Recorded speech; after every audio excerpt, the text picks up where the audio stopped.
First,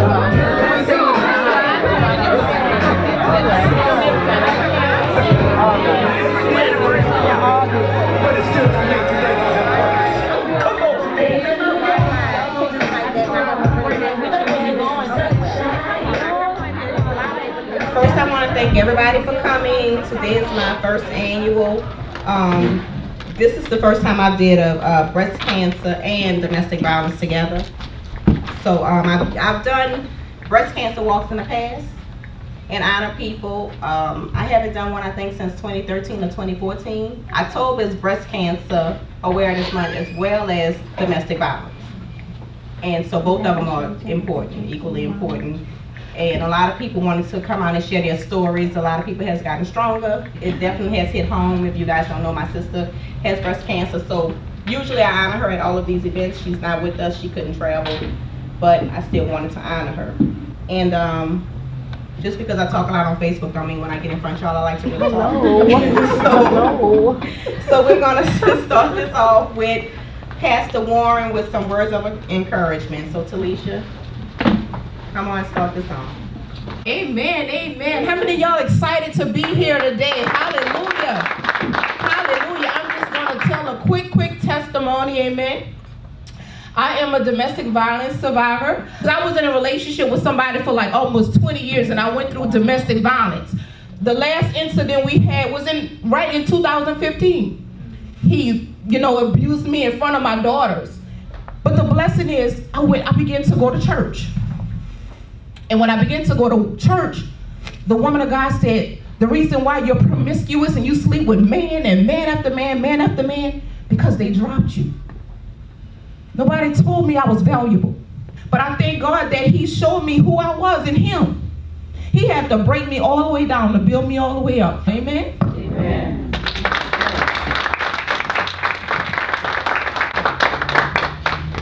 Thank you so much, Pastor Tilesha Warren, for sharing that. So now we're going to have Cagno, and she's going to tell us the purpose of her organization. Thank you all for inviting me. My name is Tammy Swindle. I'm the Executive Director for the Cancer Association of Greater New Orleans. But it's about 266,000 women a year are diagnosed with breast cancer in the United States. About 40,000 women will die from breast cancer in the United States. I have a question. Sure. Okay, so let's say that somebody does need help with utilities or whatever. So how do they get the help? Do they have to contact the number or email or Google us, Cancer Association Greater New Orleans. I'll be more than happy to help you. But thank you, and I hope you all have a good day. Thank you. Good. Let me tell y'all something. This is what I really like doing. Okay, because I can't save the world, but I try to do my part.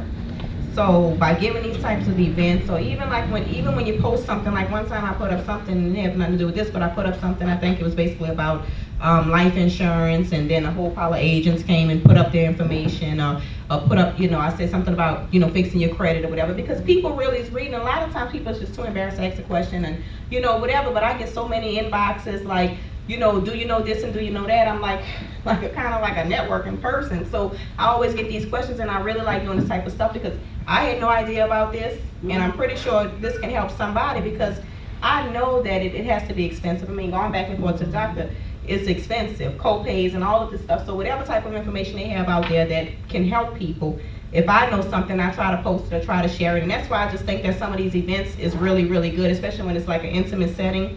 Nothing against walks or anything, because I love all of them, but sometimes whenever somebody's sitting up there, telling you where you can go and what, what's out there, because we really just don't know. I've heard a lot of people say, oh, their lights were cut off and all types of stuff when they had cancer, nobody helped them, they lost their house. And I'm just like, I wonder if there's something that can be done besides, a family don't step in to help you raise money, then you're just sitting there like, and it's hard, and a lot of people have pride because we're all normal people, everybody have lives, everybody have jobs, and it's hard for people to ask somebody for something. So when you have organizations that give events and, put information out there, it's just easier, then you can pick up the phone and call. But the bottom line is if you don't know or there's nobody to educate us, then we'll just be sitting up there and you're just suffering in silence, basically. All right, so we are about to have Dr. Yolanda Jerry. We also have some books and stuff. She's going to tell us all about her book. She's going to tell us all about what she's doing. So we're going to support her, and then we're going to we're going to eat. First, I want to say I want to thank God for allowing me to travel from Mississippi to be here, to be amongst all of you beautiful people here today. And I also want to thank Ms. Kawanna for allowing me to come and speak to you all about domestic violence awareness. I told Ms. Kawanna that I would come do this because this is home for me. I was born and raised in New Orleans, Louisiana, straight out of Algiers, out the cutoff. I have my own business, YJ Empowerment Solutions, but I'm also a life coach, author, also an advocate for domestic violence, sexual assault, and also youth bullying. So I kind of want to give you some information on the behaviors of domestic violence. Well, you have 8 different areas, and one of those is abuser privilege. Abuser privilege is where they basically want you to treat them like they're the king, they're the queen, and you are the servant. You also have threats. The abuser will do anything to threaten a person that is a victim. They will also threaten to commit suicide. Then you have intimidation. Then there's emotional abuse. And then you have isolation. In general, under the same roof, you'll find where they'll try to isolate you. The abuser will try to isolate you to the point where they'll tell you you can only go to work and come home. And then you have the denying and the blaming. Then you have the use of children. How many of you have children in here? How many of you know somebody that's been in an abusive relationship where they stayed because of children? Okay. And then you also, the last one you have is economic abuse. And that falls into the, economic abuse is where the finances come into play. They try to control the funds. They try to control the finances to make sure that you don't spend no money, and they spending everything. And why do they do that? Because they don't want you to leave. Don't turn away from somebody, because you never know. That could be a life that you just may save. Thank y'all so much for listening to me. Y'all can subscribe, baby. I'm like, I can't take it. Right now, we're going to take a break. Thank you so much. So, the name of my business is Expressive Art Solutions. Expressive Art Solutions. We're a counseling center. I'm a licensed social worker. My name is Latina Jolivett. I'm well versed in domestic violence. I'm also a sergeant with the New Orleans Police Department and been for about 21 years now. So seeing so many victims of domestic violence, my heart went out to them, and I wanted to do something to help them. And from there, I actually opened and revitalized the New Orleans Police Department Victim Assistance Unit, because it's necessary. Victims need a place where they can actually come, feel safe to come, but also know that somebody's concerned about them. And it takes a woman about 7 times for her to leave before she actually decides, you know what, this is the final time. And then when she decides to leave at that time, that's the most dangerous time for her. And one thing that's important is to have a healthy relationship. And how do we do that? It's called romantic competence. Romantic competence. So we talk about insight, right? Knowing yourself, knowing what it is that you like and don't like, knowing what it is that are your non-negotiables, right? I don't want to be disrespected. I will not be disrespected. Knowing what those things are, I'm not tolerating certain things. So it's important to know what it is that you, for yourself, will tolerate. Nobody knows that but you. Thank you for listening. All right, my name is Ayanna Molina, and I'm also a licensed professional. I'm a licensed professional counselor, and I'm thankful for the things that you said. I would like to follow up on some things as well. I'm on a mission now to teach young women about the signs. There are always signs. There has to be a solution. There has to. Things have to get better. And so in the awareness, it's important for us to understand red flags. And so we are now that place where women, especially, but also men, I have some men and boys as well, can come and get help that they need for all of the traumas that they've been through in their life. So I hope that helps from bringing it down, bringing it back up, that the ability to turn your life around is important. It's important for people to know that it can happen. True Love Movement. And if you're interested, I have my story written in poetry as well as storytelling. It's called Runaway Girl. There's a message, and we are on a mission to teach Black women especially, and Black girls especially, with the importance of loving themselves. So thank y'all very much.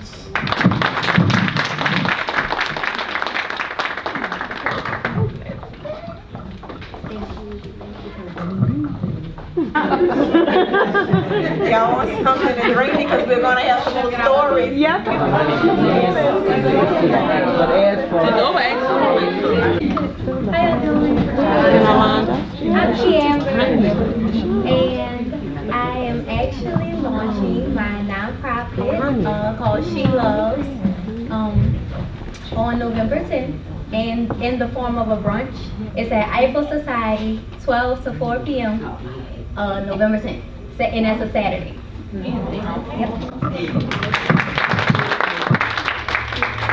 want to thank God for the travel. I drove 3 hours in for this event, and I came along with my sister and my niece. And thank you for inviting me.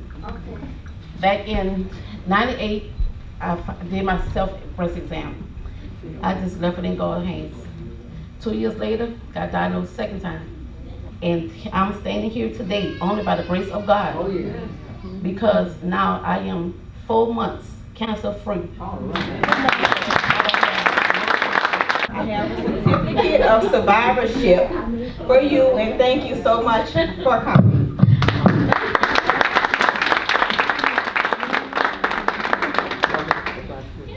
Renette, how y'all doing? After I got here, there's no need to introduce myself. Everybody in the room knows me.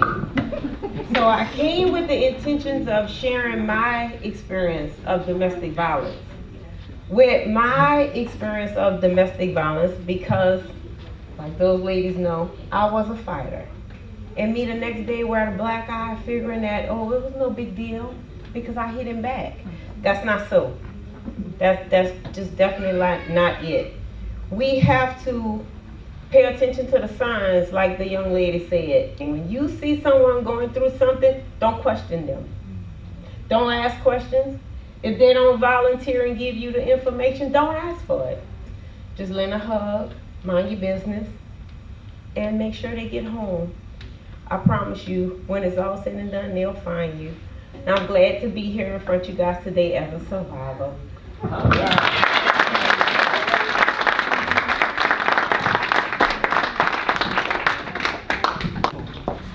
Very wild now story. Oh, I went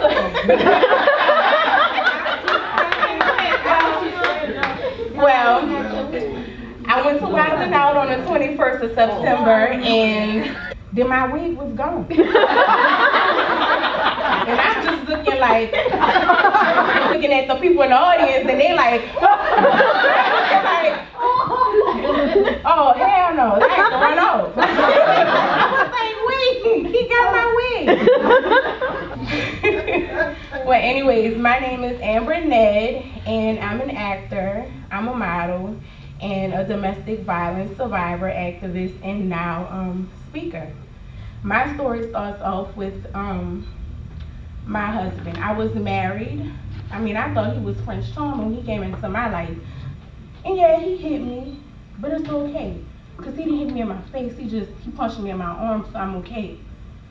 But then a punch in the arm went to having beer thrown in my face. Because everybody looking in on my marriage thought it was so perfect because he went to work and I was allowed to go to school and not have to work because it looked good on the outside looking in. I had friends that were like, oh my God, I didn't know all of this was happening, but I didn't feel the need to tell everybody my business because I was going to stay there. And you don't want them to look at your spouse funny because you done talk bad about him, but you with him the next day. Because I mean, I made y'all laugh. If I ain't make y'all laugh, I'll laugh. I laugh at myself all day. That's why my embarrassment level is at a 0. It don't even matter. You know, after getting your wig snatched, I mean, I'm not embarrassed. You know, but you know, I hope that in sharing my story, I can just help just at least one person, just somebody to at least notice with some signs, or just to know that for those who are silent and who can't speak, I can speak for them today. Amen.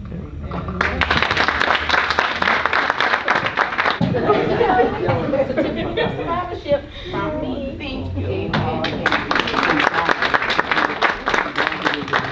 Like in 2006, and I've been begging her to share her story. How y'all doing? I get very nervous when I'm talking in front of people. So I'm a cancer survivor. I was diagnosed with breast cancer last year, May. Prior to me being diagnosed, I was dealing with depression and anxiety. Just as I was coming out of my depression, I still felt an emptiness. Breast cancer came to mind. And through my journey, I've been blessed. Nothing changed in my life. Going through cancer, I now put me first. Everything that I lost during the process, God has restored. Amen, amen. He restored my confidence, my self-esteem.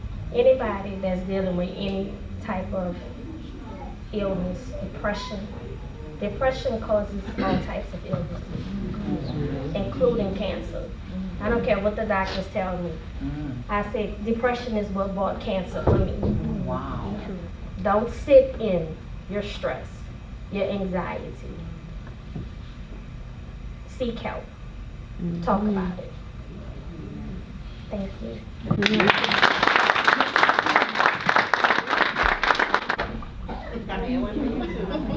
Because we're going to let Tilesha take us out with a prayer and a word.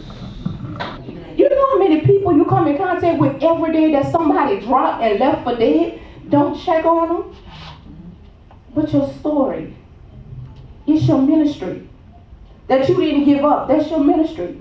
If God said, I knew you before I formed you in your mother's womb, I knew you was going to go through that. But I also knew you was going to survive that. Domestic violence, I thought I was going to take her out. Breast cancer, I thought I was going to take her out with this. No. God wins in the end. Just a sneak peek for everybody to know He wins in the end. No matter what it looked like, you could be down today, but He wins in the end. See, once you go to think, you got to condition your mind to think like that. He wins in the end. No matter what it looked like, He wins in the end. Greater is He than, see, when you start pouring that word in yourself, He can't win. He can't win. And guess what? When somebody stand back and watch you do that, they'll be like, wow, if she could overcome that with the word. Like I said, it's sowing seeds in people. Seeds ain't always about money. That's right. It's growing in people. You're sowing the seeds in people. He can't take your voice. Sure can. You could silence the enemy.